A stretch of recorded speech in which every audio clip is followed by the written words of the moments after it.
When we picture ancient religious texts, it's so easy to imagine something out of a stained glass window, just static, quiet, perfectly peaceful. Right, very serene. Exactly.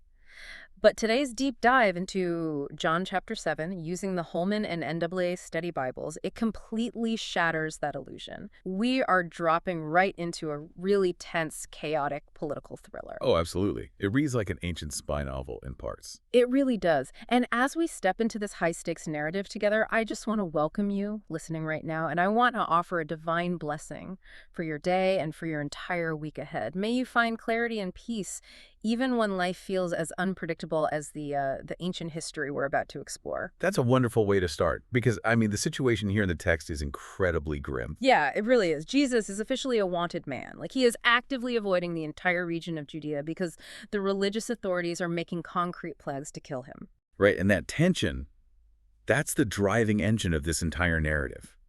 From the very first verse, we aren't dealing with abstract theological disagreements. We are dealing with an active manhunt. The literal manhunt. Yeah. Yeah. And the pressure cooker environment, it's amplified by the setting. All of this unfolds against the backdrop of the Feast of Tabernacles. Also known as a Feast of Booths, right? Exactly. Which was essentially one of ancient Israel's most massive and crowded festivals. So we're talking, what, millions of people descending on Jerusalem in like September or October? Yeah, right around the autumn harvest. Yeah. And it wasn't just a simple gathering. It was this huge dual celebration. You had the agricultural side, giving thanks for the harvest.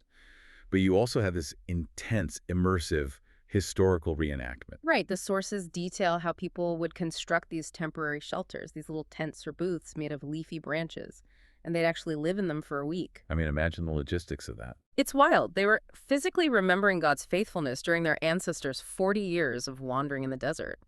So the entire city of Jerusalem basically turns into a massive, bustling, hypercharged campground. Total sensory overload. You have the smell of branches, the massive crowds, the celebratory atmosphere, and just this intense religious fervor. And against that massive national backdrop, the text gives us a surprisingly intimate and really difficult family dynamic. Yeah, this part always stands out to me. Jesus' own brothers, James, Joseph, Judas, and Simon, they are actively pressuring him.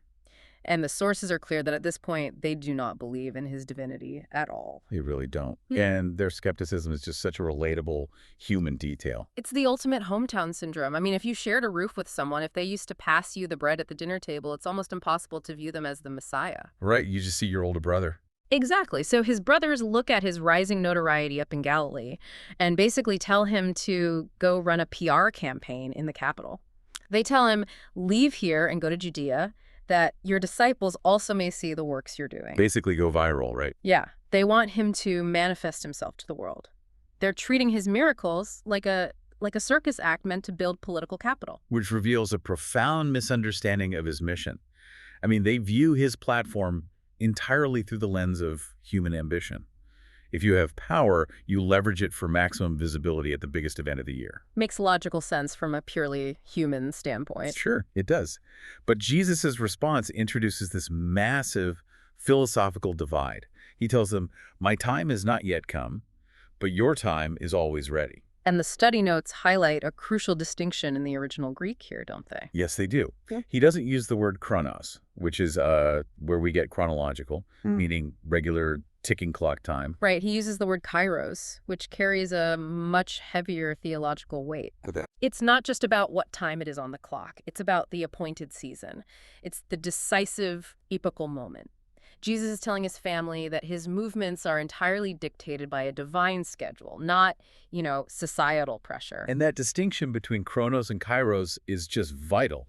For his brothers, operating in chronos, any time is a good time to go down to a festival and show off. Right, grab the microphone whenever you can. Yeah. But Jesus operates strictly within kairos. Every step, every public appearance, every confrontation is synchronized with a cosmic purpose. Yielding to his brother's timeline would mean adopting a human agenda over a divine one. So he rejects their advice. He stays behind in Galilee while they head down to the festival. But then, and this is a very cinematic twist, he travels to Jerusalem later in secret. Under the radar. Yeah, he has to go incognito because the crowds in the capital are already whispering about him. Half the people are saying he's a good man, and the other half are convinced he's deceiving the masses. Incredibly polarized. It really is. But the text explicitly notes that no one will speak openly about him for fear of the Jews, which, in this specific context, the study notes clarify refers to the ruling religious authorities, the Sanhedrin. Right. The intimidation factor is incredibly high. The authorities have created an atmosphere of absolute paranoia. Yeah. And yet, halfway through this week-long festival, when the anticipation is at a total fever pitch, Jesus simply steps out of the shadows. Just walks right in. He walks straight into the temple courts, the very epicenter of the religious establishment that wants him dead.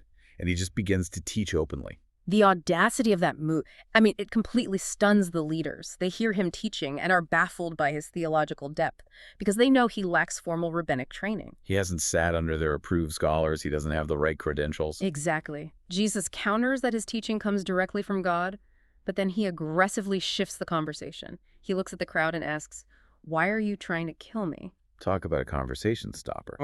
Right. And the crowd, who seems totally oblivious to the Sanhedrin's assassination plots, basically calls him crazy. They say, "You have a demon who is trying to kill you." To the ordinary pilgrims, his accusation sounds like extreme paranoia. They don't know the backroom deals being made. But Jesus knows exactly what he is doing. Oh, absolutely. And the way he defends himself here is a masterclass in ancient legal argumentation.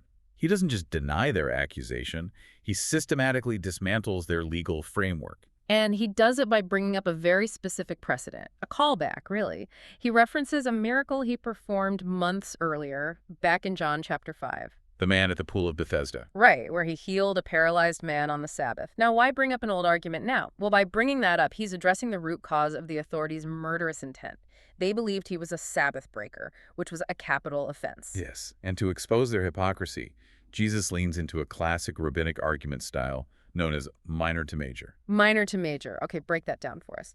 Well, the technical term in Jewish hermeneutics is Homer. He leverages a well-known conflict between two different religious laws to prove his point. Okay, what are the two laws? On one hand, you have the Mosaic law of the Sabbath, which strictly forbids any form of work. You rest completely. Right. On the other hand, you have the law of circumcision. A male child had to be circumcised precisely on the 8th day of his life. This is a foundational covenant tradition dating all the way back to patriarchs like Abraham, long before Moses even came along. So the inevitable conflict arises. What do you do when a baby boy's 8th day lands squarely on a Sabbath? Exactly. And the answer was established. The patriarchal law of circumcision overrides the Mosaic law of Sabbath rest. The priest would perform the circumcision anyway. Okay, so Jesus uses this exact scenario to trap them in their own logic. His argument is devastatingly precise. He says, essentially, you are willing to technically break the Sabbath rest to perform a minor surgical procedure, altering one small part of a boy's body in order to keep the law of circumcision. That's the minor premise. Right. If you can justify that, how can you possibly be furious with me because I made an entire man's body completely whole on the Sabbath? Wow, that is the major premise. It's brilliant. It really is. He exposes the fact that their interpretation of the law is actively working against the spirit of the law. If a ceremonial cutting is permitted to fulfill a covenant, then a holistic, miraculous healing must certainly be permitted. Right, it's about restoration. Exactly. And he commands them to look past the rigid, superficial application of the rules. He tells them, do not judge by appearances, but judge with right judgment. And that single command, to judge with right judgment, it serves as the thematic anchor for the rest of the narrative. Literally every conflict that follows stems from people judging Jesus purely by external, superficial appearances. Which brings us directly to the massive geographical debate raging in the crowds. The people are incredibly divided over Jesus' origins because they are bringing two entirely conflicting messianic expectations to the table. Yeah, the crowd is totally split here. Based on the sources, one faction of the crowd believed Messiah's origins would be entirely hidden, right? Yes. There was a prevalent rabbinic tradition that the Messiah would suddenly appear out of nowhere. Just pop out of thin air? Basically, yeah. Yeah. His background, his family, his hometown, all of it would be a mystery until the exact moment he arrived to save Israel. So when Jesus steps up, these people say, "We know where this man is from." But when the Christ appears, no one will know where he comes from. Because they know he's from Nazareth, they instantly disqualify him. Exactly. He's too ordinary for them. But then you have a second faction in the crowd arguing the exact opposite. They were quoting scripture. They argued that the Christ must come from the offspring of David and from Bethlehem, the village where David lived. And this is where the text gets incredibly layered. The dramatic irony here is absolutely brilliant. I mean, the original readers of John's Gospel, and you and I reading it today, we know that Jesus actually was born in Bethlehem. He is from the royal line of David. It's almost painful to read. The tragedy is that the crowds actually had the correct scriptural criteria, but their application was entirely superficial. They just stopped at the surface. Right. They saw a man who grew up in Galilee, who spoke with a Galilean accent, and they just stopped digging. They didn't bother to investigate his true birth story. They judged by appearances, treating his current zip code as the ultimate proof against his divinity. They used their theological checklists to cross off the very person they had been waiting centuries for. It's wild. It's a huge warning about assumption. Absolutely. And the tension over his identity continues to escalate until we reach the climax of the festival. The text says we fast forward to the last day of the feast, the great day. And Jesus does something that must have stopped the entire temple complex in its tracks. It's a moment of profound theatrical and spiritual power. Because historically, during this festival, the priests would perform a daily water drawing ceremony. Oh, right, pouring water over the altar. Exactly, to symbolize God providing water from the rock in the wilderness, and also to pray for the upcoming winter rains. And on the final day, this ceremony reached its absolute peak. The culmination of the whole week. Yes. And right in the middle of this visually striking ritual about water and survival, Jesus stands up and cries out, "If anyone thirsts, let him come to me and drink. Whoever believes in me, as the scripture has said, out of his heart will flow rivers of living water." He takes their most sacred historical symbol and claims to be the ultimate fulfillment of it. Just an incredible claim. It is. But the study Bibles offer crucial insight into what that living water actually represents. Right, because it's not literal water. No. This invitation to come and drink is a metaphor for a continuous, deeply personal relationship. It's an active, ongoing internalization of who he is. And John, the author of the Gospel, explicitly interprets the metaphor for us. He states that Jesus was talking about the Holy Spirit, whom those who believed in him were going to receive. But John also adds a vital theological caveat right there. What's that? He writes, "For as yet the Spirit had not been given, because Jesus was not yet glorified." Ah, glorified. Meaning the crucifixion. Yes, the concept of glorification in John's Gospel is deeply tied to the crucifixion, resurrection, and ascension. Jesus is promising an internal, endless, life-giving source of divine presence.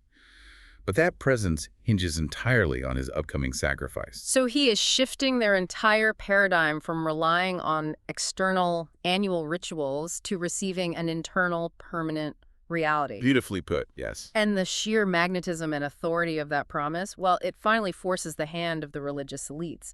The Pharisees and the chief priests realize they are completely losing control of the narrative. So they officially deploy the temple guards to arrest him. This is where it gets really tense. Yeah, and the resulting interaction is one of the most fascinating psychological moments in the entire text. The guards march out there fully armed, with explicit orders from the highest authority in the land to bring this rogue rabbi in. Just a standard arrest protocol. Right. And yet, a little while later, they return to the Sanhedrin completely empty-handed. The authorities demand an explanation, obviously. They want to know why their elite security force failed to execute a really straightforward arrest. And the guards, who are, entirely accustomed to dealing with rebellion and unrest, they offer an incredibly revealing excuse. They simply say, "No one ever spoke like this man." It's incredible. It's a profound testament to the weight of his words. They weren't physically overpowered. They were spiritually and intellectually disarmed. The sheer truth of what Jesus was saying effectively paralyzed them. Their arrest warrant was completely overruled by his divine authority. And the reaction of the Sanhedrin to this failure is just a masterclass in furious elitism. Oh, they completely lose their composure. Rather than considering the guards' testimony, they resort to mockery and intellectual bullying. They really punch down. Yeah, they ask the guards, "Have you also been deceived? Have any of the authorities or the Pharisees believed in him?" It's a blatant appeal to authority, basically saying, The smart people, the people in power, don't believe this, so why should you? Typical elitist argument. Right. And then they reveal the absolute disdain they have for the public.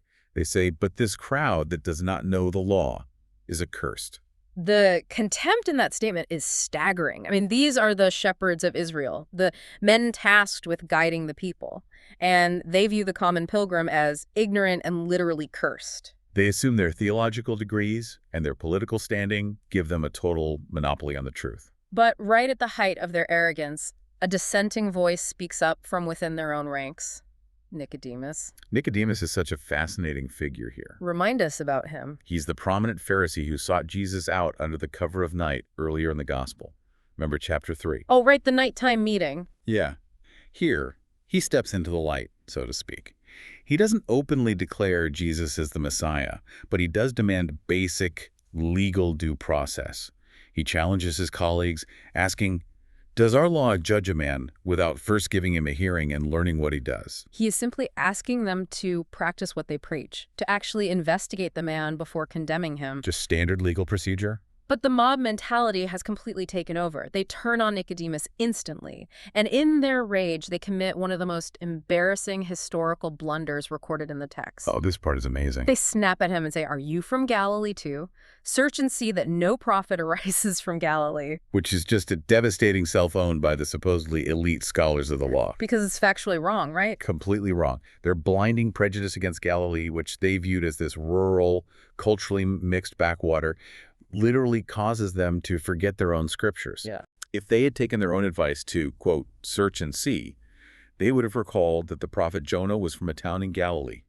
The prophet Nahum likely had roots there, and the great prophet Elijah operated extensively in that region. So their arrogant certainty completely overrode their education. They allowed their regional bias to rewrite their own history just so they could comfortably dismiss Jesus. It perfectly validates Jesus' earlier accusation. They were entirely judging by appearances, devoid of any righteous judgment. Now, that kind of historical blindness from the Pharisees actually serves as a really fascinating mirror to how modern scholars study the history of this very text. Yes, that's a great point. Because right after the Pharisees misremember their own prophets, the text itself presents a significant historical anomaly. It does. The study Bibles point out a major textual transition right at the end of this chapter. If you open a modern Bible, immediately following this intense debate, you will find the famous story of the woman caught in adultery. Right, spanning from John 7.53 to John 8.11. Exactly. It's the narrative where Jesus famously says, let him who is without sin among you be the first to throw a stone at her. Which is, it's one of the most beloved, powerful stories of grace in the entire New Testament. But the earliest, most ancient and reliable Greek manuscripts of the Gospel of John simply do not contain it. It's completely absent. Wait, so when people first learn this, they often wonder if the story is a fabrication. Like, did it even happen? It's a natural question. But the manuscript evidence points to a much more complex transmission of history.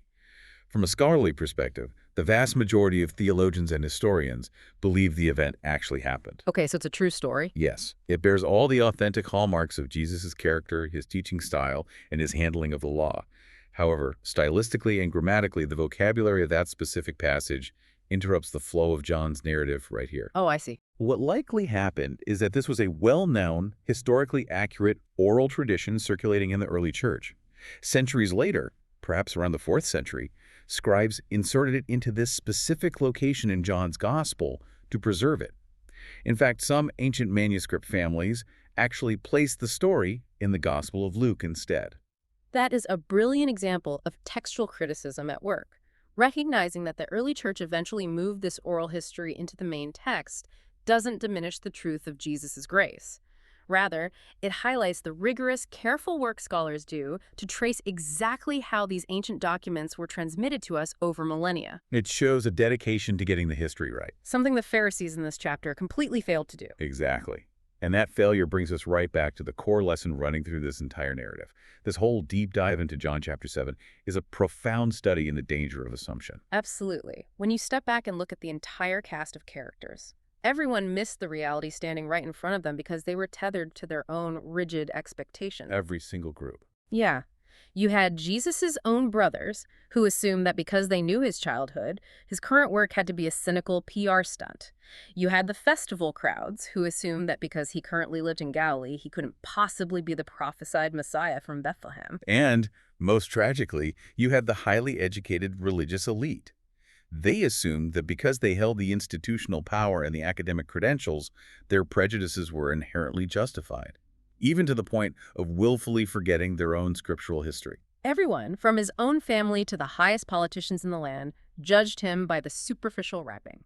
They refused to sit in the tension, to investigate his claims or to exercise righteous judgment. And while it's really easy to judge the ancient crowds, their failure translates seamlessly to our modern experience. Human nature hasn't changed. Not at all.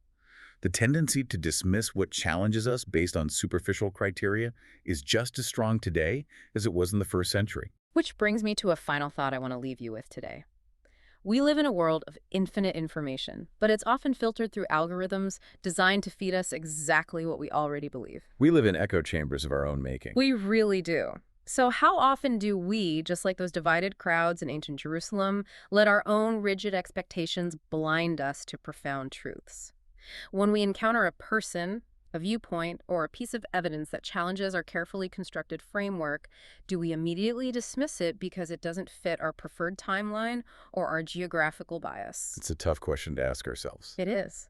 Are we just judging by the surface appearances, comfortable in our own assumptions? Or are we willing to do the hard, uncomfortable work of digging deeper to actually find that living water? Just something to mull over as you navigate the complexities of your week. It requires a tremendous amount of intellectual and spiritual humility to admit that our accepted right answers might be incomplete. It really does. Well, that is all the time we have for today's deep dive. Thank you so much for joining us on this incredibly intense journey through such a dramatic piece of history. As we officially say goodbye today, I want to leave you with this. God blesses all the listeners. Have a wonderful week. Keep digging deeper, and we will catch you next time.